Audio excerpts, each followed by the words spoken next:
ਬਾਬੂਸ਼ਾਹੀ ਦੇਖ ਰਹੇ ਸਾਰਿਆਂ ਦਾ ਸਵਾਗਤ ਹੈ। ਤਰੱਕੀਆਂ 'ਚ ਰਾਖਵਾਂਕਰਨ ਦੇ ਉੱਪਰ ਹਾਲ ਹੀ ਦੇ ਵਿੱਚ ਸੁਪਰੀਮ ਕੋਰਟ ਦਾ ਇੱਕ ਫੈਸਲਾ ਆਇਆ, ਸੋ ਫੈਸਲੇ ਬਾਰੇ ਖੁੱਲ੍ਹ ਕੇ ਵਿਚਾਰ ਕਰਾਂਗੇ। ਅਕਸਰ ਜਨਰਲ ਕੈਟੇਗਰੀ ਹੈ ਜਿਹੜੀ ਉਹ ਇਤਰਾਜ਼ ਜਤਾਉਂਦੀ ਨਜ਼ਰ ਆਉਂਦੀ ਹੈਗੀ, ਜਿਹੜੀ ਰਿਜ਼ਰਵੇਸ਼ਨ ਹੁੰਦੀ ਹੈ ਪ੍ਰਮੋਸ਼ਨਸ ਦੇ ਵਿੱਚ, ਉਸ ਇਸ਼ੂ 'ਤੇ ਆਪਣੀਆਂ ਟਾਈਮ ਟੂ ਟਾਈਮ ਜਿਹੜੀਆਂ ਮੰਗਾਂ ਉਹ ਸਾਹਮਣੇ ਲੈ ਕੇ ਆਉਂਦੀ ਹੈ। ਅੱਜ ਇਸ ਵਿਸ਼ੇ 'ਤੇ ਗੱਲਬਾਤ ਕਰਨ ਦੇ ਲਈ ਸਾਡੇ ਨਾਲ general categories welfare federation Punjab ਦੇ ਚੀਫ ਆਰਗੇਨਾਈਜ਼ਰ ਸ਼ਾਮ ਲਾਲ ਸ਼ਰਮਾ ਜੀ ਮੌਜੂਦ ਨੇ। ਖੁੱਲ੍ਹ ਕੇ ਜਾਣਾਂਗੇ ਜਿਹੜੇ ਇਸ ਫੈਸਲੇ ਬਾਰੇ, ਜਾਣਾਂਗੇ ਬੈਕਗਰਾਊਂਡ ਕੀ ਹੈ ਅਤੇ ਅੱਗੇ ਕੀ ਹੋ ਸਕਦਾ ਹੈ ਜਨਰਲ ਕੈਟੇਗਰੀਜ਼ ਦੇ ਲਈ, ਹੁਣ ਅੱਗੇ ਜਿਹੜੀ ਪ੍ਰਮੋਸ਼ਨਸ ਦੇ ਵਿੱਚ ਕਿਵੇਂ ਫਾਇਦਾ ਹੋ ਸਕਦਾ। ਸ਼ਰਮਾ ਜੀ ਸਵਾਗਤ ਹੈ ਪਹਿਲਾਂ ਤਾਂ ਜੀ। ਅਸੀਂ ਪ੍ਰੈਸ ਦੇ ਸਾਥੀਆਂ ਨੂੰ ਵੈਲਕਮ ਕਰਦੇ ਹਾਂ। ਅੱਜ ਅਸੀਂ ਜਿਹੜੀ ਪ੍ਰੈਸ ਕਾਨਫਰੰਸ ਇੱਥੇ ਕਰ ਰਹੇ ਹਾਂ, ਮਾਨਯੋਗ ਸੁਪਰੀਮ ਕੋਰਟ ਦਾ ਫੈਸਲਾ ਆਇਆ 28 ਜਨਵਰੀ ਦਾ, ਜਿਸ ਦੇ ਨਾਲ ਸਾਨੂੰ ਬਹੁਤ ਵੱਡੀ ਰਾਹਤ ਮਿਲੀ ਹੈ। ਇਹ ਰਿਜ਼ਰਵੇਸ਼ਨ ਦੇ ਬਾਰੇ ਮੈਂ ਐਕਸਪਲੇਨ ਕਰਨਾ ਚਾਹੂੰਗਾ ਦੋਸਤੋ ਤੁਹਾਨੂੰ, ਕਿ ਸਾਡੇ ਹੱਕ 'ਚ ਸਮੇਂ ਸਿਰ ਕਾਫੀ ਫੈਸਲੇ ਆਏ ਨੇ, ਲੇਕਿਨ ਜਿਹੜੀ ਸਰਕਾਰਾਂ ਨੇ ਉਹ ਲਾਗੂ ਨਹੀਂ ਕਰਦੀਆਂ। ਈਵਨ ਇਸ ਤੋਂ ਪਹਿਲਾਂ ਆਰ.ਕੇ. ਸੱਭਰਵਾਲ ਦਾ ਜਿਹੜਾ ਫੈਸਲਾ ਆਇਆ ਸੀ, ਈਵਨ ਮੈਂ ਬੈਕਗਰਾਊਂਡ ਸਾਰੀ ਤੁਹਾਨੂੰ ਦੱਸਦਾ, 1995 ਦੇ ਵੀ ਫੈਸਲਾ ਆਇਆ ਸੀ। ਉਹਨਾਂ ਨੇ ਕਹਿ ਦਿੱਤਾ ਸੀ ਕਿ ਪੋਸਟਾਂ ਦੇ ਆਧਾਰ 'ਤੇ ਰਿਜ਼ਰਵੇਸ਼ਨ ਹੋਣੀ ਚਾਹੀਦੀ ਹੈ, ਅਤੇ ਜਦੋਂ ਇੱਕ ਵਾਰੀ ਕੋਟਾ ਫਿਲ ਹੋ ਜਾਂਦਾ ਹੈ, ਜਿਸ ਪਰ 100 ਚੋਂ 14 ਪੋਸਟਾਂ ਦੇਣੀਆਂ ਨੇ, ਤਾਂ ਜੇ 14 ਪੋਸਟਾਂ ਇੱਕ ਵਾਰੀ ਰਿਜ਼ਰਵ ਕੈਟਾਗਰੀ ਨੂੰ ਤੁਸੀਂ ਦੇਤੀਆਂ ਨੇ, ਤਾਂ ਉਸ ਤੋਂ ਬਾਅਦ ਜਿਹੜੀ ਕੈਟਾਗਰੀ ਵੱਲੋਂ ਜਿਹੜੀ ਪੋਸਟ ਖਾਲੀ ਕੀਤੀ ਜਾਵੇਗੀ, ਉਸੇ ਕੈਟਾਗਰੀ ਨੂੰ ਉਹ ਪੋਸਟ ਦਿੱਤੀ ਜਾਵੇ, ਤਾਂ ਜੋ ਬੈਲੈਂਸ ਮੇਨਟੇਨ ਰਵੇ, ਕੋਈ ਵੀ ਐਕਸੈਸਿਵ ਰਿਜ਼ਰਵੇਸ਼ਨ ਨਾ ਹੋਵੇ ਅਤੇ ਕਿਸੇ ਵੀ ਵਰਗ ਦੇ ਮਨ 'ਚ ਕੋਈ ਹਾਰਟ ਬਰਨਿੰਗ ਨਾ ਆਵੇ। ਇਹ ਫੈਸਲਾ ਆ ਗਿਆ ਸੀ, ਲੇਕਿਨ ਇਸ ਫੈਸਲੇ ਨੂੰ ਵੀ ਮੌਕੇ ਸਿਰ ਸਰਕਾਰਾਂ ਨੇ ਜਿਹੜੀਆਂ ਨੇ ਉਹਨਾਂ ਨੇ ਲਾਗੂ ਨਹੀਂ ਕੀਤਾ। ਪੋਸਟ ਬੇਸਡ ਰੋਸਟਰ ਜਿਹੜਾ ਬਣਾਉਣਾ ਸੀ, ਗੌਰਮੈਂਟ ਆਫ ਇੰਡੀਆ ਨੇ ਤਾਂ ਬਣਾ ਲਿਆ ਸੀ, ਲੇਕਿਨ ਪੰਜਾਬ ਸਰਕਾਰ ਨੇ ਪੋਸਟ ਬੇਸਡ ਰੋਸਟਰ ਅਜੇ ਤੱਕ ਵੀ ਨਹੀਂ ਬਣਾਇਆ ਹੈ, ਜਿਸ ਦਾ ਨੁਕਸਾਨ ਸਾਨੂੰ ਇਹ ਹੋ ਰਿਹਾ ਹੈ ਕਿ 3 ਪੋਸਟਾਂ ਦੇ ਵਿੱਚੋਂ ਵੀ ਵੈਕੈਂਸੀ ਦੇ ਮੁਤਾਬਕ ਅਜੇ ਵੀ ਵੈਕੈਂਸੀ ਦੇ ਮੁਤਾਬਕ ਕਰੀ ਜਾਂਦੇ ਨੇ। 3 ਚੋਂ ਵੀ 1 ਪੋਸਟ ਦੇ ਦਿੰਦੇ ਨੇ, 4 ਚੋਂ ਵੀ 1 ਦੇ ਦਿੰਦੇ ਨੇ, 2 ਚੋਂ 1 ਦੇ ਦਿੰਦੇ ਨੇ, 5 ਚੋਂ ਵੀ 1 ਦੇ ਦਿੰਦੇ ਨੇ। ਮਤਲਬ ਜਿਹੜੀ ਪ੍ਰਸਕ੍ਰਾਈਬਡ ਲਿਮਿਟ ਹੈ ਉਸ ਤੋਂ ਵੱਧ ਰਿਜ਼ਰਵੇਸ਼ਨ ਸਰਕਾਰਾਂ ਦੇਈ ਜਾ ਰਹੀਆਂ ਨੇ ਜੀ। ਉਸ ਤੋਂ ਬਾਅਦ ਇਹ ਹੋਇਆ ਦੋਸਤੋ ਕਿ ਰਿਜ਼ਰਵੇਸ਼ਨ ਪ੍ਰਮੋਸ਼ਨ ਤਾਂ ਦੇ ਹੀ ਰਹੀ ਸੀ ਸਰਕਾਰ, ਲੇਕਿਨ ਇਸ ਸਰਕਾਰ ਨੇ ਰਿਜ਼ਰਵੇਸ਼ਨ ਪ੍ਰਮੋਸ਼ਨ ਦੇ ਨਾਲ ਸੀਨੀਅਰਟੀ ਦਾ ਬੈਨੀਫਿਟ ਵੀ ਦੇਣਾ ਸ਼ੁਰੂ ਕਰ ਦਿੱਤਾ। ਇਸ ਦੇ ਖਿਲਾਫ ਵੀ ਅਸੀਂ ਲੜੇ, ਹਾਈ ਕੋਰਟ ਦੇ ਵਿੱਚ ਵੀ ਲੜੇ, ਹਾਈ ਕੋਰਟ ਤੋਂ ਅਸੀਂ ਜਿੱਤ ਗਏ। ਸੁਪਰੀਮ ਕੋਰਟ 'ਚ ਸਰਕਾਰ ਨੇ SLP ਫਾਈਲ ਕੀਤੀ, ਉੱਥੇ ਵੀ ਅਸੀਂ ਜਿੱਤ ਗਏ। ਪ੍ਰਿਤਪਾਲ ਸਿੰਘ ਦੇ ਕੇਸ 'ਚ ਵੀ ਅਸੀਂ ਜਿੱਤੇ, ਹਰੀ ਸਿੰਘ ਦੇ ਕੇਸ 'ਚ ਵੀ ਅਸੀਂ ਜਿੱਤੇ, ਅਤੇ ਉਹਨਾਂ ਨੇ ਕਹਿਤਾ ਕਿ ਤੁਸੀਂ ਸੀਨੀਅਰਟੀ ਦਾ ਜਿਹੜਾ ਬੈਨੀਫਿਟ ਹੈ ਨਹੀਂ ਦੇ ਸਕਦੇ, ਲੇਕਿਨ ਸਰਕਾਰਾਂ ਨੇ ਫਿਰ ਵੀ ਬੈਨੀਫਿਟ ਦਿੱਤਾ। ਇਹ ਸਾਰੀ, ਅਤੇ ਕਿਉਂਕਿ ਸਰਕਾਰਾਂ ਇਹ ਕਰਦੀਆਂ ਨੇ ਕਿ ਜਦੋਂ ਵੀ ਫੈਸਲਾ ਕੋਈ ਜਨਰਲ ਕੈਟਾਗਰੀ ਦੇ ਹੱਕ 'ਚ ਆਉਂਦਾ ਹੈ, ਪਹਿਲਾਂ ਇੰਦਰਾ ਸਾਹਨੀ ਦੇ ਕੇਸ 'ਚ 1992 ਦੇ ਵਿੱਚ ਉਹਨਾਂ ਨੇ ਕਿਹਾ ਸੀ ਕਿ reservation promotion is a bad law. ਇਸ ਦੇ ਬਾਰੇ ਵੀ ਸਰਕਾਰ ਨੇ ਅਮੈਂਡਮੈਂਟ ਕੀਤੀ ਕਿ ਨਹੀਂ, ਰਿਜ਼ਰਵੇਸ਼ਨ ਪ੍ਰਮੋਸ਼ਨ ਦੇਵਾਂਗੇ। ਫਿਰ ਸੀਨੀਅਰਟੀ ਦੇ ਬਾਰੇ ਫੈਸਲਾ ਆਇਆ ਕਿ ਤੁਸੀਂ ਸੀਨੀਅਰਟੀ ਦਾ ਬੈਨੀਫਿਟ ਨਹੀਂ ਦੇ ਸਕਦੇ। ਫਿਰ ਸਰਕਾਰ ਨੇ ਅਮੈਂਡਮੈਂਟ ਕਰਤੀ ਕਿ ਜੀ ਅਸੀਂ ਤਾਂ ਸੀਨੀਅਰਟੀ ਦਾ ਬੈਨੀਫਿਟ ਵੀ ਦੇ ਸਕਦੇ ਹਾਂ। ਫਿਰ ਜਿਹੜਾ ਹੈਗਾ ਫੈਸਲਾ ਆਇਆ ਸਾਡੇ ਹੱਕ 'ਚ ਕਿ ਤੁਸੀਂ ਕੋਟਾ ਜਿਹੜਾ ਹੈਗਾ, ਕਈ ਵਾਰੀ ਬੈਕਲੌਗ ਹੁੰਦਾ ਕਿ ਤੁਸੀਂ 100% ਨਹੀਂ ਭਰ ਸਕਦੇ, ਕਿਉਂਕਿ ਜਨਰਲ ਦੇ ਬੱਚੇ ਫਿਰ ਕੀ ਜਾਣਗੇ, ਜੇ ਤੁਸੀਂ 100 ਦੀ 100 ਪੋਸਟਾਂ ਐਡਵਰਟਾਈਜ਼ ਕਰਤੀਆਂ ਅਤੇ ਜਨਰਲ ਦੇ ਬੱਚਿਆਂ ਨੂੰ ਕਿਵੇਂ ਮਿਲਣਗੀਆਂ। ਤਾਂ ਉਹ ਜਿਹੜਾ ਫੈਸਲਾ ਸੀ ਉਹ ਵੀ ਇਹਨਾਂ ਨੇ ਅਮੈਂਡਮੈਂਟ ਕਰਤੀ। ਸਾਰੀ ਅਮੈਂਡਮੈਂਟਾਂ ਨੂੰ ਨਾਗਰਾਜ ਦੇ ਕੇਸ 'ਚ ਦੋਸਤੋ ਕੰਸੀਡਰ ਕੀਤਾ ਗਿਆ ਸੀ। 2006 ਦੇ ਵਿੱਚ ਉਹਨਾਂ ਨੇ ਕਿਹਾ ਸੀ ਕਿ ਤੁਸੀਂ ਜੇ ਰਿਜ਼ਰਵੇਸ਼ਨ ਦੇਣਾ ਚਾਹੁੰਦੇ ਹੋ ਤਾਂ ਡਾਟਾ ਕਲੈਕਟ ਕਰਨ ਤੋਂ ਬਾਅਦ ਦੇ ਸਕਦੇ ਆ। ਉਸ ਤੋਂ ਬਾਅਦ ਇੱਕ ਜਜਮੈਂਟ ਸਾਡੇ ਖਿਲਾਫ ਆ ਗਈ 2006 ਤੋਂ ਬਾਅਦ। 2019 ਦੇ ਵਿੱਚ ਆਈ, ਉਹਨਾਂ ਨੇ ਕਿਹਾ ਵੀ ਕੇਡਰ ਵਾਈਜ਼ ਜੇ ਨਹੀਂ ਵੀ ਇਕੱਠਾ ਹੋਇਆ ਕੋਈ ਹਰਜ ਨਹੀਂ, ਤੁਸੀਂ ਗਰੁੱਪ ਵਾਈਜ਼ ਇਕੱਠਾ ਕਰ ਲਓ। BK ਪਵਿੱਤਰਾ ਉਹ ਸਾਨੂੰ ਬਹੁਤ ਹਾਰਮ ਕਰ ਰਹੀ ਸੀ। ਉਸ ਜਜਮੈਂਟ ਨੂੰ ਹੁਣ ਜਿਹੜਾ ਪ੍ਰੈਜੈਂਟ ਫੈਸਲਾ ਆਇਆ ਜਰਨੈਲ ਸਿੰਘ ਦੇ ਕੇਸ 28 ਜਨਵਰੀ 'ਤੇ, ਉਸ ਦੇ ਵਿੱਚ ਉਹਨਾਂ ਨੇ ਸਟਰਕ ਡਾਊਨ ਕਰਤਾ ਕਿ ਨਹੀਂ ਵੀ ਉਹ 5 ਜੱਜਸ ਦਾ ਬੈਂਚ, 5 ਜੱਜਸ ਦਾ ਫੈਸਲਾ ਹੈ ਕੰਸਟੀਟਿਊਸ਼ਨ ਬੈਂਚ ਦਾ ਨਾਗਰਾਜ ਦਾ, ਉਹ ਉਸ ਨੂੰ ਤੁਸੀਂ ਓਵਰ ਰੂਲ ਨਹੀਂ ਕਰ ਸਕਦੇ। ਇਸ ਕਰਕੇ BK ਪਵਿੱਤਰਾ ਨੂੰ ਉਸ ਨੇ ਖਤਮ ਕਰ ਦਿੱਤਾ। ਹੁਣ ਜਿਹੜਾ ਲੇਟੈਸਟ ਫੈਸਲਾ ਉਹ ਇਹੀ ਹੈ ਕਿ ਕੇਡਰ ਵਾਈਜ਼ ਡਾਟਾ ਕਲੈਕਟ ਕਰਨ ਤੋਂ ਬਾਅਦ ਹੀ ਤੁਸੀਂ ਰਿਜ਼ਰਵੇਸ਼ਨ ਪ੍ਰਮੋਸ਼ਨ ਦੇ ਸਕਦੇ ਹੋ, ਉਸ ਤੋਂ ਬਿਨਾਂ ਤੁਸੀਂ ਨਹੀਂ ਦੇ ਸਕਦੇ। ਇਸ ਕਰਕੇ ਅਸੀਂ ਸਰਕਾਰ ਨੂੰ ਬੇਨਤੀ ਕਰਦੇ ਹਾਂ ਕਿ ਪਹਿਲਾਂ ਵੀ ਇਹਨਾਂ ਨੇ ਡਾਟਾ ਕਲੈਕਟ ਕੀਤਾ ਸੀ, ਪਹਿਲਾਂ ਵੀ ਡਾਟਾ ਇਹਨਾਂ ਦਾ ਫਾਲਤੂ ਆਇਆ ਸੀ। ਇਹ 2018 ਦਾ ਦੋਸਤੋ ਡਾਟਾ ਹੈ, ਇਹਦੇ ਵਿੱਚ ਵੀ ਰਿਪਰਜੈਂਟੇਸ਼ਨ ਰਿਜ਼ਰਵ ਕੈਟਾਗਰੀ ਦੀ ਵੱਧ ਹੈ। ਇਸ ਤੋਂ ਬਾਅਦ 2021 ਦੇ ਵਿੱਚ ਇਹਨਾਂ ਨੇ ਜਿਹੜਾ ਡਾਟਾ ਕਲੈਕਟ ਕੀਤਾ ਹੈ ਉਸ ਨੂੰ ਪਬਲਿਸਾਈਜ਼ ਨਹੀਂ ਇਹਨਾਂ ਨੇ ਕੀਤਾ ਹੈਗਾ, ਉਹ ਵੀ ਵੱਧ ਆਇਆ। ਇਸ ਕਰਕੇ ਸਾਡੀ ਪੰਜਾਬ ਸਰਕਾਰ ਤੋਂ ਬੇਨਤੀ ਹੈ ਕਿ ਇਸ ਨੂੰ ਰਿਵਿਊ ਕੀਤਾ ਜਾਵੇ, ਰਿਜ਼ਰਵੇਸ਼ਨ ਇਨ ਪ੍ਰਮੋਸ਼ਨ ਨੂੰ, ਔਰ ਇਸ ਨੂੰ ਅਗਾਂਹ ਲਈ ਬੰਦ ਕੀਤਾ ਜਾਵੇ, ਕਿਉਂਕਿ ਸੁਪਰੀਮ ਕੋਰਟ ਦੇ ਫੈਸਲੇ ਦੇ ਮੁਤਾਬਕ ਰਿਜ਼ਰਵੇਸ਼ਨ ਇਨ ਪ੍ਰਮੋਸ਼ਨ ਦੇਣੀ ਨਹੀਂ ਬਣਦੀ ਹੈ। ਇਹ ਜਿਹੜਾ ਤੁਸੀਂ ਡਾਟਾ ਕਲੈਕਟ ਕਰਨ ਦੀ ਗੱਲ ਕੀਤੀ ਹੈ ਜੀ, ਇਹ ਤੁਹਾਨੂੰ ਲੱਗਦਾ ਹੈ ਕਿ ਇਹਦੇ ਤੇ ਅਮਲ ਕੀਤਾ ਜਾਊਗਾ ਸਰਕਾਰ ਵੱਲੋਂ? ਕਿੱਥੇ ਜੇ ਗੱਲ ਹੁਣ ਪਹੁੰਚੀ ਹੈ? ਕਿੰਨਾ ਕੁ ਕੰਮ ਰਹਿੰਦਾ ਹੈਗਾ? ਹੋਰ ਕਿੰਨਾ ਕੁ ਸਮਾਂ ਲੱਗ ਸਕਦਾ ਹੈ? ਨਾ ਤੂੰ ਦੱਸ, ਪੰਜਾਬ ਵਿੱਚ ਬਾਹਰੋਂ ਬੰਦੇ ਬਾੜ ਲਏ, ਸਾਡੇ ਮਸਲੇ ਹੁਣ ਉਹ ਹੱਲ ਕਰਨਗੇ? ਉਹ ਤਾਂ ਸਾਨੂੰ ਮਰਵਾ ਹੀ ਦੇਣਗੇ, ਉਹਨਾਂ ਨੂੰ ਕੀ ਦਰਦ ਹੈ ਸਾਡਾ? ਕਿਉਂ ਵੀਰ ਜੀ? ਬਾਈ ਫਿਰ ਹੁਣ ਕਰੀਏ ਕੀ? ਬਾਕੀ ਸਾਰੇ ਨੇ ਦਿੱਲੀ ਦੇ ਦਲ, ਪੰਜਾਬ ਦਾ ਤਾਂ ਇੱਕੋ ਹੀ ਹੈ, ਅਕਾਲੀ ਦਲ। ਆਹੋ ਜੀ, ਉਹਨਾਂ ਨੂੰ ਤਜਰਬਾ ਹੈ ਤਰੱਕੀ ਦਾ, ਸਰਬੱਤ ਦੇ ਭਲੇ ਦਾ ਤੇ ਗਰੀਬਾਂ ਲਈ ਸਹੂਲਤਾਂ ਦੇਣ ਦਾ। ਗੱਲ ਤਾਂ ਆ ਹੈ, ਪੰਜਾਬ ਨੂੰ ਚਾਹੀਦਾ ਠਹਿਰਾਓ, ਸਟੇਬਿਲਿਟੀ। ਉਹ ਤਾਂ ਦੇ ਸਕਦਾ ਹੈ ਇਕੱਲਾ ਅਕਾਲੀ ਦਲ। ਨਾ ਕੋਈ ਕੁਰਸੀ ਦੀ ਲੜਾਈ, ਨਾ ਅੱਗ ਲਗਾਈ, ਬਸ ਲੋਕ ਭਲਾਈ। ਐਤਕੀ ਮਸਲੇ ਕਰੋ ਹੱਲ, ਲਿਆਓ ਬਸਪਾ ਅਕਾਲੀ ਦਲ।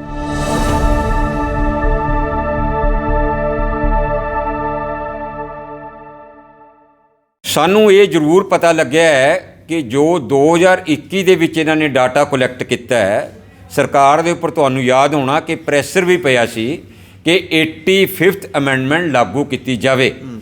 ਇਸ ਕਰਕੇ ਇਹਨਾਂ ਨੇ ਡਾਟਾ ਕਲੈਕਟ ਕੀਤਾ ਸੀ, ਤੇ ਜਦੋਂ ਡਾਟਾ ਗਵਰਨਮੈਂਟ ਨੂੰ ਪੁੱਟ ਅਪ ਹੋਇਆ ਤੇ ਜਦੋਂ ਦੱਸਿਆ ਗਿਆ ਕਿ ਜੀ ਡਾਟਾ ਤਾਂ ਬਹੁਤ ਜ਼ਿਆਦਾ ਆ ਗਿਆ ਹੈ, ਇਸ ਕਰਕੇ 85th ਅਮੈਂਡਮੈਂਟ ਲਾਗੂ ਨਹੀਂ ਕਰ ਸਕਦੇ।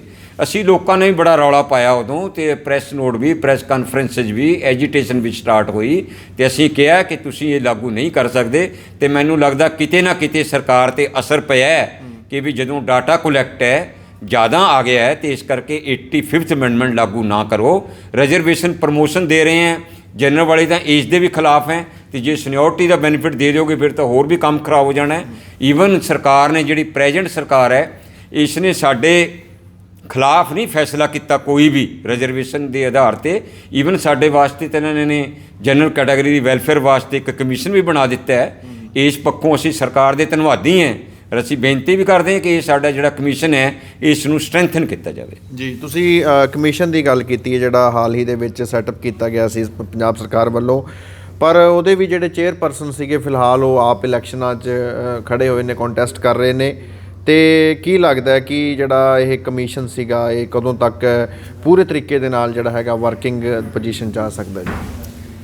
ਅਸੀਂ ਤਾਂ ਸਰਕਾਰ ਦੇ ਇਸ ਫੈਸਲੇ ਦੀ ਇਸ ਕਰਕੇ ਸ਼ਲਾਘਾ ਕਰ ਰਹੇ ਹਾਂ ਕਿ ਅਜੇ ਤੱਕ ਕਿਸੇ ਵੀ ਸਰਕਾਰ ਨੇ ਜਨਰਲ ਕੈਟਾਗਰੀ ਦੀ ਭਲਾਈ ਵਾਸਤੇ ਕੋਈ ਕਮਿਸ਼ਨ ਬਣਾਉਣ ਵਾਸਤੇ ਵਿਚਾਰ ਵੀ ਨਹੀਂ ਕੀਤਾ ਸੀ। ਐਟ ਲੀਸਟ ਇਸ ਸਰਕਾਰ ਨੇ ਥੋੜ੍ਹੇ ਜਿਹੇ ਸਮੇਂ ਦੇ ਦੌਰਾਨ ਸਾਡਾ ਕਮਿਸ਼ਨ ਬਣਾਤਾ।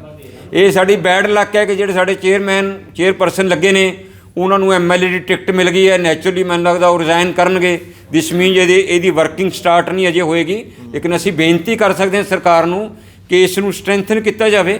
ਇਹਦੇ ਵਿੱਚ ਬੰਦੇ ਹੋਰ ਲਾਏ ਜਾਣ, ਅਜਿਹੇ ਬੰਦੇ ਲਾਏ ਜਾਣ ਜਿਨ੍ਹਾਂ ਦਾ, ਜਿਹੜੇ ਇਸ ਮੂਵਮੈਂਟ ਨੂੰ ਲੜਦੇ ਆ ਰਹੇ ਨੇ, ਜਿਨ੍ਹਾਂ ਦਾ ਗਿਆਨ ਹੈਗਾ, ਜਜਮੈਂਟਾਂ ਦਾ ਵੀ ਗਿਆਨ ਹੈ, ਹੋਰ ਵੀ ਗਿਆਨ ਹੈ। ਅਸੀਂ ਇਹ ਨਹੀਂ ਚਾਹੁੰਦੇ ਕਿ ਸਾਨੂੰ ਲਾਇਆ ਜਾਵੇ, ਅਸੀਂ ਵੀ ਡੋਂਟ ਵਾਂਟ ਦਿਸ। ਲੇਕਿਨ ਸਾਡਾ ਤਾਂ ਇਹ ਹੈ ਕਿ ਜੇ ਤੁਸੀਂ ਫੈਡਰੇਸ਼ਨ ਦੇ ਤਾਲਮੇਲ ਦੇ ਨਾਲ ਮੈਂਬਰ ਲਾਓਗੇ ਤਾਂ ਸਾਡਾ ਜਿਹੜਾ ਮੈਂਬਰ ਹੈ ਉਹ ਕੋਈ ਵੀ ਸਰਕਾਰ 'ਤੇ ਬੋਝ ਨਹੀਂ ਪਾਏਗਾ। ਈਵਨ ਇੱਕ ਨਵਾਂ ਪੈਸਾ ਵੀ ਅਸੀਂ ਸਰਕਾਰ ਤੋਂ ਨਹੀਂ ਲਵਾਂਗੇ। ਸਾਡੇ ਕਮਿਸ਼ਨ ਨੂੰ ਸਟਰੈਂਥਨ ਕੀਤਾ ਜਾਵੇ। ਜੀ ਸ਼ਰਮਾ ਜੀ, ਜਿਹੜਾ ਇਹ ਫੈਸਲਾ ਸੁਪਰੀਮ ਕੋਰਟ ਦਾ ਅਗਰ ਇਹ ਲਾਗੂ ਹੋ ਜਾਂਦਾ ਹੈ ਤੇ ਉਸ ਤੋਂ ਬਾਅਦ ਤੁਸੀਂ ਕਿਵੇਂ ਦੇਖ ਰਹੇ ਹੋ ਜਿਹੜੀ ਜਨਰਲ ਕੈਟਾਗਰੀ ਦੀ ਪੋਜੀਸ਼ਨ ਦੀ ਗੱਲ ਕੀਤੀ ਜਾਵੇ, ਜੋ ਹੁਣ ਤੱਕ ਸੀ ਤੁਸੀਂ ਆਪ ਹੀ ਦੱਸਿਆ ਕਾਫੀ ਤੁਸੀਂ ਐਜੀਟੇਸ਼ਨਾਂ ਕੀਤੀਆਂ, ਕਾਫੀ ਰੌਲਾ ਪਾਇਆ ਇਸ ਮੈਟਰ ਦੇ ਵਿੱਚ, ਸੋ ਲਾਗੂ ਹੋ ਜਾਊਗਾ ਤਾਂ ਕਿੰਨਾ ਕੁ ਬਦਲਾਅ ਜਿਹੜਾ ਆ ਜਾਊਗਾ, ਕਿੰਨੇ ਕੁ ਸੁਖਾਲਾ ਹੋ ਜਾਊਗਾ ਇਸ ਕੈਟਾਗਰੀ ਦੇ ਲਈ? ਸਾਨੂੰ ਲੱਗਦਾ ਹੈ ਕਿ ਜਿਵੇਂ ਜਿਵੇਂ ਸੋਚ ਬਦਲੀ ਹੈ, ਮੰਤਰੀਆਂ ਦੀ ਸੋਚ ਵੀ ਬਦਲੀ ਹੈ, MLA ਸਾਹਿਬਾਨ ਦੀ ਵੀ ਸੋਚ ਅੰਤਰ ਆਇਆ ਹੈ। ਸੋਚ ਅੰਤਰ ਆਉਣ ਕਰਕੇ ਹੀ ਸਾਡਾ ਕਮਿਸ਼ਨ ਬਣਿਆ। ਅਦਰਵਾਈਜ਼ ਤਾਂ ਪਹਿਲਾਂ ਕੋਈ ਬੋਲਦਾ ਨਹੀਂ ਸੀ। ਮੈਨੂੰ ਤਾਂ ਲੱਗਦਾ ਹੈ ਕਿ ਜਿਹੜੀ ਨਵੀਂ ਸਰਕਾਰ ਜਿਹੜੀ ਵੀ ਆਏਗੀ ਉਸ ਵਾਸਤੇ ਜਨਰਲ ਵਰਗ ਨੂੰ ਇਗਨੋਰ ਕਰਨਾ ਬਹੁਤ ਡਿਫਿਕਲਟ ਹੋਏਗਾ। ਟਫ ਹੋਏਗਾ। ਪਰ ਹੁਣ ਇਹ ਪੋਲੀਟੀਕਲ ਲੋਕਾਂ ਨੂੰ ਵੀ ਸੋਚਣਾ ਪਏਗਾ। ਪਹਿਲਾਂ ਤਾਂ ਸਿਰਫ ਮੁਲਾਜ਼ਮਾਂ 'ਤੇ ਹੀ ਅਸਰ ਸੀ ਰਿਜ਼ਰਵੇਸ਼ਨ ਦਾ, ਹੁਣ ਤਾਂ ਮੈਂ ਦੇਖ ਰਿਹਾ ਹਾਂ ਕਿ ਰਿਜ਼ਰਵ ਹਲਕੇ ਤੋਂ ਤਾਂ ਰਿਜ਼ਰਵ ਦਾ MLA ਹੀ ਚੁਣਿਆ ਜਾ ਸਕਦਾ ਹੈ। ਜਿਵੇਂ ਚੈਲੰਜ ਵੀ ਤੁਹਾਨੂੰ ਪਿੱਛੇ ਤੁਸੀਂ ਦੇਖਿਆ ਹੋਣਾ ਕਿ ਚੰਨੀ ਸਾਹਿਬ ਨੂੰ ਵੀ ਚੈਲੰਜ ਕਰ ਰਹੇ ਸੀ ਲੋਕੀ, ਕੁਝ ਕਹਿੰਦੇ ਨਹੀਂ ਵੀ ਅਸੀਂ ਤਾਂ ਤੁਹਾਡੇ ਹਲਕੇ ਤੋਂ ਨਹੀਂ ਲੜ ਸਕਦੇ, ਤੇ ਉਹ ਜਨਰਲ ਤੋਂ ਲੜ ਸਕਦੇ ਨੇ। ਚੰਨੀ ਸਾਹਿਬ ਕਿਸੇ ਜਨਰਲ ਦੇ ਬੰਦੇ ਦੇ ਖਿਲਾਫ ਲੜਨਾ ਚਾਹਣ ਲੜ ਸਕਦੇ ਨੇ, ਲੇਕਿਨ ਜਨਰਲ ਵਾਲਾ ਨਹੀਂ ਲੜ ਸਕਦਾ। ਲੇਕਿਨ ਹੁਣ ਥੋੜ੍ਹੇ ਜਿਹੇ ਚੇਂਜਸ ਆਈਆਂ ਨੇ, ਮੈਂ ਦੇਖ ਰਿਹਾ ਸੀ ਕੈਂਡੀਡੇਟ ਦੇ ਕਿ ਕਈ ਰਿਜ਼ਰਵ ਕੈਟਾਗਰੀ ਦੇ ਕੈਂਡੀਡੇਟ ਵੀ ਜਨਰਲ ਹਲਕਿਆਂ 'ਚੋਂ ਚੋਣ ਲੜ ਰਹੇ ਨੇ, ਤੇ ਜੇ ਉਹ ਜਿੱਤ ਜਾਂਦੇ ਨੇ, ਅਸੀਂ ਤਾਂ ਚਾਹਾਂਗੇ ਇਹੋ ਜਿਹੇ ਬੰਦੇ ਜਿੱਤਣ, ਤਾਂ ਕਿ ਜਨਰਲ ਕੈਟਾਗਰੀ ਵਾਲੇ MLA ਨੂੰ ਪਤਾ ਲੱਗੇ ਕਿ ਹੁਣ ਤੁਹਾਡੇ ਨਾਲ ਵੀ ਧੱਕਾ ਹੋਣ ਲੱਗ ਗਿਆ, ਇਹ ਰਿਜ਼ਰਵੇਸ਼ਨ ਵਧੇਗੀ, ਉਸ ਪਾਸੇ ਹੀ ਵਧ ਰਹੀ ਹੈ। ਸਾਡੀ ਤਾਂ ਉਹਨਾਂ ਵਾਸਤੇ ਗੁੱਡ ਵਿਸ਼ੇਸ ਨੇ ਕਿ ਜਿਹੜਾ ਵੀ ਬੰਦਾ ਈਵਨ ਜਨਰਲ ਵਾਲੇ ਪਾਸਿਓਂ ਇਲੈਕਟ ਹੋ ਰਿਹਾ ਹੈ ਤੇ ਇਲੈਕਟ ਹੋਵੇ, ਤਾਂ ਕਿ ਪੋਲੀਟੀਸ਼ੀਅਨ ਨੂੰ ਵੀ ਪਤਾ ਲੱਗੇ। ਤੇ ਇਸ ਕਰਕੇ ਸਾਡੀ ਤਾਂ ਇਹ ਇਹਨਾਂ ਨੂੰ ਬੇਨਤੀ ਇਹੀ ਹੈ ਕਿ ਤੁਸੀਂ ਜਨਰਲ ਵਰਗ ਵੱਲ ਧਿਆਨ ਦਿਓ, ਤੇ ਜਨਰਲ ਵਰਗ ਨੂੰ ਵੀ ਬੜੀ ਦਿੱਕਤਾਂ ਨੇ, ਔਰ ਜੇ ਰਿਜ਼ਰਵੇਸ਼ਨ ਦੇਣੀ ਹੈ ਉਹ ਆਰਥਿਕ ਆਧਾਰ 'ਤੇ ਦਿਓ, ਜਾਤ ਦੇ ਆਧਾਰ 'ਤੇ ਨਾ ਦਿਓ। ਇਹਨੂੰ ਅਨਫੇਅਰ ਤੁਸੀਂ ਕਿਵੇਂ ਮੰਨਦੇ ਹੋ ਜਿਹੜੀ ਰਿਜ਼ਰਵੇਸ਼ਨ ਤੁਸੀਂ ਗੱਲ ਕਰ ਰਹੇ ਹੋ? ਤੁਸੀਂ ਵੱਖ-ਵੱਖ ਡਿਪਾਰਟਮੈਂਟ ਦੇ ਐਗਜ਼ਾਮਪਲ ਦੇ ਕੇ ਚਾਹੇ ਦੱਸ ਸਕਦੇ ਹੋ, ਕਿਵੇਂ ਲੱਗਦਾ ਹੈ ਕਿ ਇਹ ਅਨਫੇਅਰ ਹੈ, ਜੋ ਵੀ ਇਹਦੇ ਲਈ ਪ੍ਰੋਸੀਜਰ ਅਪਣਾਇਆ ਜਾਂਦਾ ਉਹ ਠੀਕ ਨਹੀਂ ਹੁੰਦਾ? ਇਸ ਦੇ ਬਾਰੇ ਤਾਂ ਇਹ ਹੈ ਜੀ ਕਿ ਕਈ ਡਿਪਾਰਟਮੈਂਟ ਤਾਂ ਅਜਿਹੇ ਹੋ ਗਏ ਨੇ ਕਿ ਜਿੱਥੇ ਜਨਰਲ ਵਰਗ ਦਾ ਸਫਾਇਆ ਹੋ ਗਿਆ। ਐਜੂਕੇਸ਼ਨ ਦੇ ਵਿੱਚ ਖਾਸ ਕਰਕੇ ਜੇ ਤੁਸੀਂ ਡਾਟਾ ਕਲੈਕਟ ਕਰੋਗੇ, ETT ਟੀਚਰ ਨੇ, ਭਾਵੇਂ JBT ਨੇ, ਭਾਵੇਂ ਹੈੱਡ ਟੀਚਰ ਨੇ, ਭਾਵੇਂ BPO ਨੇ, ਸਾਡੀ ਗਿਣਤੀ ਬਹੁਤ ਘਟ ਗਈ ਹੈ। ਪੁਲਿਸ ਡਿਪਾਰਟਮੈਂਟ ਦੇ ਵਿੱਚ ਵੀ ਸਾਡੀ ਗਿਣਤੀ ਘਟ ਗਈ ਹੈ, ਲੇਕਿਨ ਉਹ ਲੋਕੀ ਯੂਨੀਫਾਰਮ ਦੇ ਵਿੱਚ ਨੇ, ਉਹ ਐਜੀਟੇਸ਼ਨ ਨਹੀਂ ਕਰ ਸਕਦੇ, ਉਹਨਾਂ ਦੀ ਤਾਂ ਕੋਈ ਵੈਸੇ ਵੀ ਸੁਣਵਾਈ ਨਹੀਂ, ਕਿਉਂਕਿ ਸਾਡੇ ਨਾਲ ਧੱਕਾ ਬਹੁਤ ਹੋ ਰਿਹਾ ਹੈ, ਸਾਡੀ ਕੋਈ ਸੁਣਵਾਈ ਨਹੀਂ ਹੈਗੀ। ਜੇ ਤਾਂ ਕਿਉਂਕਿ ਅਸੀਂ ਤਾਂ ਰਿਪਰੈਜ਼ੈਂਟੇਸ਼ਨ ਦੇ ਨਹੀਂ ਸਕਦੇ, ਜਿਹੜੇ ਤੁਹਾਨੂੰ ਪਤਾ ਹੈ ਵੀ ਰਿਜ਼ਰਵ ਕੈਟਾਗਰੀ ਦਾ ਕਮਿਸ਼ਨ ਹੈ, ਉਹ ਉਹਨਾਂ ਦੀ ਐਗਜ਼ਾਮਿਨ ਕਰਦਾ, ਰਿਪਰੈਜ਼ੈਂਟੇਸ਼ਨ ਨੂੰ ਐਗਜ਼ਾਮਿਨ ਕਰਦਾ, ਸਭ ਕੁਝ ਕਰਦਾ। ਸਾਡਾ ਤਾਂ ਕੋਈ ਕਮਿਸ਼ਨ ਹੀ ਨਹੀਂ ਹੈਗਾ। ਹੁਣ ਜਿਹੜਾ ਬਣਿਆ ਇਸ ਨੂੰ ਵੀ ਆਪਣੀ ਫੁੱਲ ਫਾਰਮ ਦੇ ਵਿੱਚ ਆਉਣ ਵਾਸਤੇ ਬਹੁਤ ਟਾਈਮ ਲੱਗੇਗਾ। ਇਸ ਕਰਕੇ ਤਾਂ ਜਿਹੜਾ ਤੁਸੀਂ ਡਾਟਾ ਕਲੈਕਟ ਕੀਤਾ ਤੇ ਜੋ ਡਾਟਾ ਸਾਡੇ ਕੋਲ ਅਵੇਲੇਬਲ ਹੁੰਦਾ ਹੈ, ਉਸ ਦੇ ਮੁਤਾਬਕ ਤਾਂ ਸਰੇਆਮ ਇਹ ਚੀਜ਼ ਆ ਰਹੀ ਹੈ ਕਿ ਸਾਡੇ ਨਾਲ ਬਹੁਤ ਧੱਕਾ ਹੋ ਰਿਹਾ ਜੀ।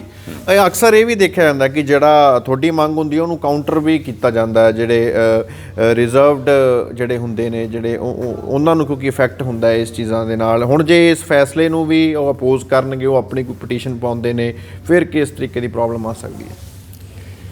ਇਹਦੀ ਦੋਨੇ ਗੱਲਾਂ ਨੇ। ਜਿੱਥੇ ਤੱਕ ਤਾਂ ਉਹ ਪਟੀਸ਼ਨ ਪਾਉਂਦੇ ਨੇ, ਕੋਰਟਾਂ ਜਾਂਦੇ ਨੇ ਸਾਡੇ ਖਿਲਾਫ, ਕੋਰਟਾਂ ਵਿੱਚ ਤਾਂ ਅਕਸਰ ਸਾਡੇ ਫੇਵਰ 'ਚ ਡਿਸੀਜਨ ਆਉਂਦੇ ਨੇ, ਲੇਕਿਨ ਜਿੱਥੇ ਪੋਲੀਟੀਕਲ ਗੱਲਾਂ ਨੇ, ਪੋਲੀਟੀਕਲ ਡਿਸੀਜਨ ਜਿਹੜੇ ਨੇ ਉਹ ਸਾਡੇ ਖਿਲਾਫ ਆਉਂਦੇ ਨੇ।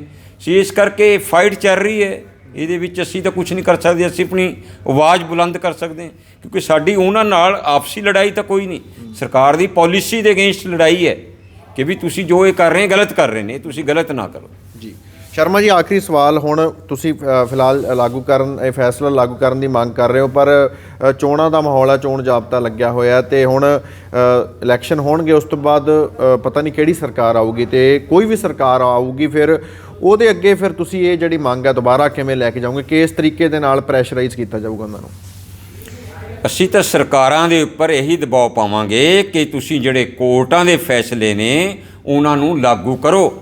ਜਦੋਂ ਪੋਲੀਟੀਸ਼ੀਅਨ, ਰਾਜਨੀਤਿਕ ਲੋਕ ਖੁਦ ਫਸਦੇ ਨੇ, ਤੁਹਾਨੂੰ ਪਤਾ ਹੋਣਾ ਕਿ ਉਹ ਇਹੀ ਬਿਆਨਬਾਜ਼ੀ ਕਰਦੇ ਨੇ ਕਿ ਸਾਨੂੰ ਹਿੰਦੁਸਤਾਨ ਦੀ ਜੁਡੀਸ਼ਰੀ 'ਤੇ, ਅਦਾਲਤਾਂ 'ਤੇ, ਕੋਰਟਾਂ 'ਤੇ ਵਿਸ਼ਵਾਸ ਹੈ, ਔਰ ਸਾਨੂੰ ਉੱਥੋਂ ਇਨਸਾਫ ਮਿਲੇਗਾ।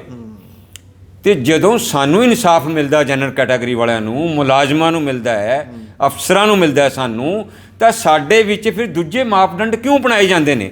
ਉਦੋਂ ਸੁਪਰੀਮ ਕੋਰਟ ਦੇ ਫੈਸਲਿਆਂ ਦਾ ਜਾਂ ਹਾਈ ਕੋਰਟ ਦੇ ਫੈਸਲਿਆਂ ਦਾ ਉਦੋਂ ਸਨਮਾਨ ਕਿਉਂ ਨਹੀਂ ਕੀਤਾ ਜਾਂਦਾ? ਉਦੋਂ ਤੁਸੀਂ ਅਮੈਂਡਮੈਂਟ ਕਰ ਦਿੰਦੇ ਹੋ, ਉਦੋਂ ਤੁਸੀਂ ਅਡਿਟ ਕਰਦੇ ਹੋ। ਇਹ ਜਿਹੜਾ ਪੋਲੀਟੀਸ਼ੀਅਨਾਂ ਦਾ ਡਬਲ ਰੋਲ ਹੈ ਕਿ ਜਦੋਂ ਉਹਨਾਂ ਨੂੰ ਕੋਈ ਰਾਹਤ ਮਿਲਦੀ ਹੈ ਕੋਰਟ ਤੋਂ, ਉਹ ਕਹਿੰਦੇ ਨੇ ਮਾਨਯੋਗ ਅਦਾਲਤ ਨੇ ਸਾਡੇ ਨਾਲ ਇਨਸਾਫ ਕੀਤਾ, ਲੇਕਿਨ ਜਦੋਂ ਸਾਡੇ ਨਾਲ ਇਨਸਾਫ ਹੁੰਦਾ ਹੈ ਉਦੋਂ ਉਹ ਕਹਿੰਦੇ ਨੇ ਕਿ ਨਹੀਂ, ਇਸ ਇਸ਼ੂ 'ਤੇ ਤਾਂ ਅਸੀਂ ਅਗੇਂਸਟ ਹੈ। ਇਸ ਕਰਕੇ ਬੇਨਤੀ ਕਰਦੇ ਹਾਂ ਕਿ ਸਾਡੇ ਫੈਸਲੇ ਜਿਹੜੇ ਆਉਂਦੇ ਨੇ ਉਹਨਾਂ ਦਾ ਵੀ ਸਨਮਾਨ ਕੀਤਾ ਜਾਵੇ। ਜੀ ਜੀ, ਬਹੁਤ ਬਹੁਤ ਸ਼ੁਕਰੀਆ ਜੀ। ਸੋ ਇਹ ਸੀ ਸ਼ਾਮ ਲਾਲ ਸ਼ਰਮਾ ਜੀ, ਜਿਨ੍ਹਾਂ ਨੇ ਆਪਣਾ ਜਿਹੜਾ ਪੱਖ ਹੈ ਉਹ ਰੱਖਿਆ ਹੈਗਾ ਤੇ ਸੁਪਰੀਮ ਕੋਰਟ ਦਾ ਜਿਹੜਾ ਫੈਸਲਾ ਆਇਆ ਹਾਲ ਹੀ ਦੇ ਵਿੱਚ ਉਹਨੂੰ ਲਾਗੂ ਕਰਨ ਦੀ ਮੰਗ ਕੀਤੀ ਹੈ ਤੇ ਇਹ ਵੀ ਕਿਹਾ ਕਿ ਆਉਣ ਵਾਲੇ ਸਮੇਂ ਦੇ ਵਿੱਚ ਜੋ ਵੀ ਸਰਕਾਰ ਆਊਗੀ ਉਸ ਤੇ ਜਨਰਲ ਕੈਟਾਗਰੀ ਵੱਲੋਂ ਪੂਰਾ ਦਬਾਅ ਜਿਹੜਾ ਹੈਗਾ ਉਹ ਬਣਾਉਣ ਦੀ ਕੋਸ਼ਿਸ਼ ਕੀਤੀ ਜਾਊਗੀ ਤਾਂ ਜੋ ਜਿਹੜੀ ਇਹਨਾਂ ਦੀ ਮੰਗ ਹੈ ਉਹ ਜਲਦ ਤੋਂ ਜਲਦ ਪੂਰੀ ਹੋ ਸਕੇ। ਚੰਡੀਗੜ੍ਹ ਤੋਂ ਹਰਸ਼ਬਾਬ ਸਿੰਘ ਸਿੱਧੂ ਦੀ ਰਿਪੋਰਟ, ਬਾਬੂ ਸ਼ਾਹੀ ਟਾਈਮਜ਼। ਆ ਲੈ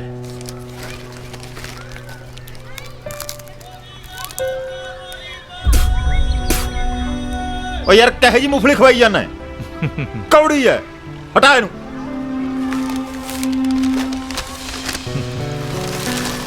ਹੁਣ ਆ ਲੈ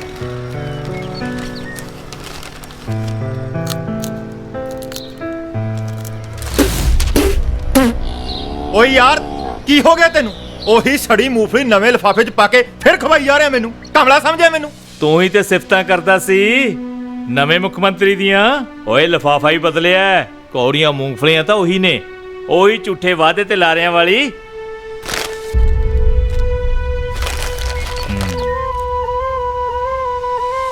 ਸੱਚ ਕਹਿ ਰਹੇ ਆ ਯਾਰ, ਚੱਲ ਫਿਰ ਖਵਾ ਮੈਨੂੰ ਉਹੀ ਬੇਬੇ ਵਾਲਾ ਪੁਰਾਣਾ ਅਸਲੀ ਪੰਜਾਬੀ ਗੁੜ ਤੇ ਲਿਆਈਏ ਮੁੜ ਆਪਣਾ ਅਕਾਲੀ ਦਲ।